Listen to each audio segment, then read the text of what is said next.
Yay! I'm so happy! So nakabili na rin ako finally ng foam and yung plywood para sa tufted headboard na gagawin ko. Actually nahirapan ako maghanap ng plywood kasi yung mga hardware stores hindi sila nagpuputol. Buti na lang meron akong nakitang hardware dito sa Roosevelt. Pinakausapan ko yung may-ari kung pwedeng putulin. So finally, kumpleto na yung materials ko and pwede ko na siyang gawin anytime.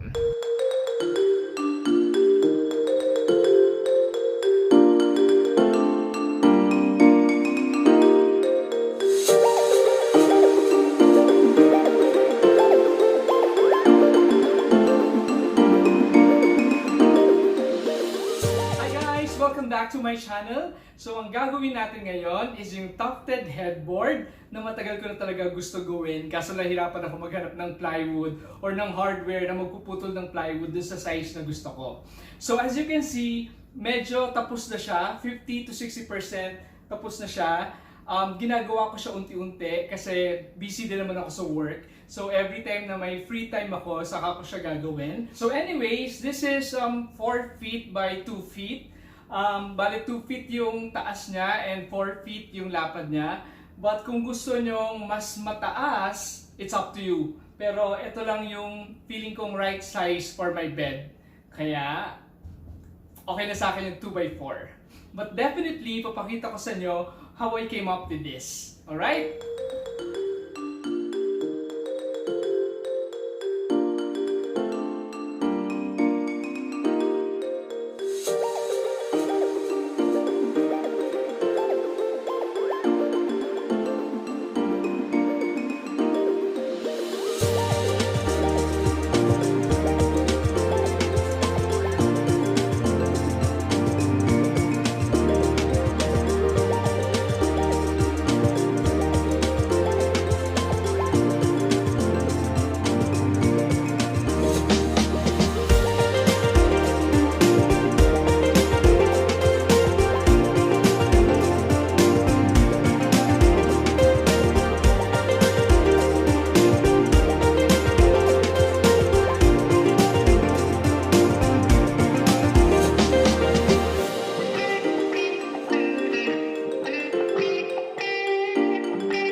So, bale, ito yung cloth na nabili ko. This is called flannel cloth. So, made of wool siya. Actually, hindi ito talaga yung gusto ko.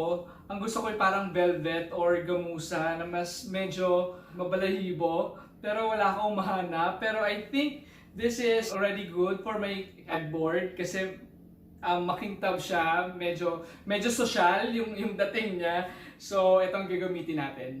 And syempre, lalagyan natin ng mga tufting buttons. Problem ko dito is, wala akong mahanap na tufting needle even sa Lazada or sa Shopee.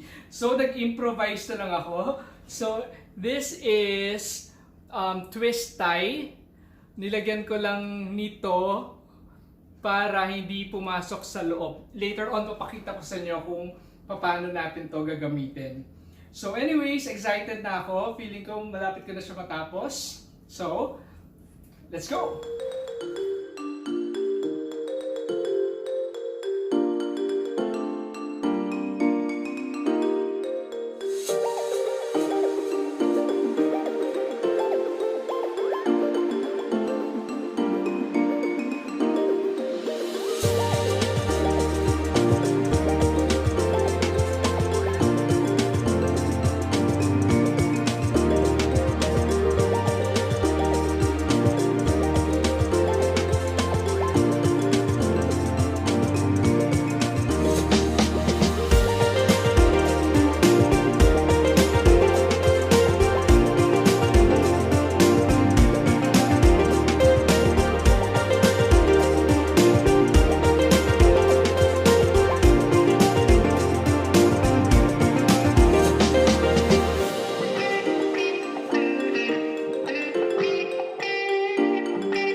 finally, tapos na natin yung Tufted Headboard. But before kayo ipakita sa inyo, if you haven't subscribed yet, please subscribe, like and share my videos for more DIYs, makeovers, home improvement ideas, and a lot more.